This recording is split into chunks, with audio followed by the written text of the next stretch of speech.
The Trump administration has announced $17.5 billion in federal loan support for 10 new large nuclear reactors across the United States.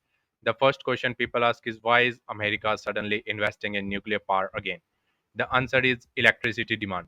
AI data centers, advanced manufacturing facilities, and electrification are expected to consume enormous amounts of power over the coming decade. Unlike the solar and wind, nuclear plants can generate electricity around the clock regardless of weather conditions. So supporters argue nuclear energy is essential if America wants to maintain leadership in AI and industrial production. However, critics points out that nuclear power projects often face delays and cost overruns and regulatory hurdles.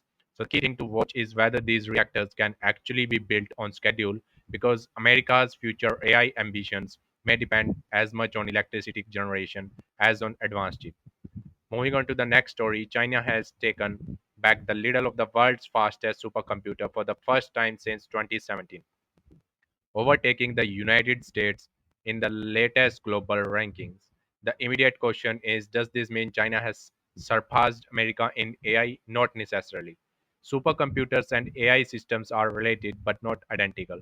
Supercomputers are used for scientific simulations, weather forecasting, military research, drug discovery, and advanced engineering. What makes this significant is the geopolitical message. Despite years of US export restrictions on advanced technology, China continues to make progress in high performing computing. So the bigger issue isn't bragging rights. Computing power is increasingly becoming a strategic national asset, and this result shows that technology competition between China and US remains extremely intense. So the next thing to watch is whether China can translate this computing advantage into broader AI leadership. Moving on to the third story, TikTok parent company ByteDance is reportedly seeking a massive $20 billion offshore loan, potentially one of the largest corporate financing in recent years. So the obvious question is, why does a company this successful need so much money? Large technology companies are now spending billions on AI, cloud infrastructure, data centers, advanced chips, and global expansion. ByteDance has become much more than a social media company. It is increasingly competing in AI and digital infrastructure. The size of this financing request suggests management sees major growth opportunities ahead and wants access to the capital before competition intensifies further. So for investor, this is another sign that the next phase of technology race will require enormous financial resources, favoring companies that can raise billions of dollars quickly. So the key question now is how ByteDance plans to deploy this capital and whether AI is a major part of that strategy.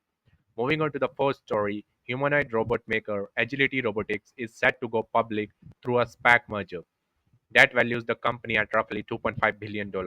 So the first question is, are humanoid robots finally becoming a real business?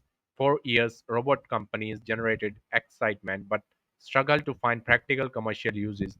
That's beginning to change. Agility flagship robot Digit is designed to move items in warehouses and logistics facilities, tasks traditionally performed by human workers. So the company has already partnered with major logistics and technology firms to test real-world deployments. So why are investors interested now? Because the combination of AI advancements, labor shortages, and falling hardware costs had made robots much more capable than they were just a few years ago. However, the biggest challenge remains cost. Robots must become reliable and affordable enough to compete with human labor at scale. So the key thing to watch is whether companies actually start buying thousands of these robots rather than simply testing them. If they do, humanoid robotics could become one of the biggest new industries of the next decade. Moving on to the fourth story, Moving on to the fifth story, US based Energy Fuel is acquiring a German magnetics company in a deal worth approximately $1.9 billion. At first glance, this may sound like a niche industrial acquisition, but it touches one of the most important supply chain battles in the world. The obvious question is, why are magnets so important?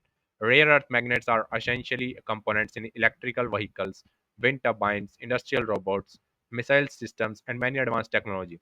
The problem is that China currently dominates much of the global rare processing and magnet supply chain. As a result, governments and companies across North America and Europe are trying to build alternative sources of supply to reduce dependence on China.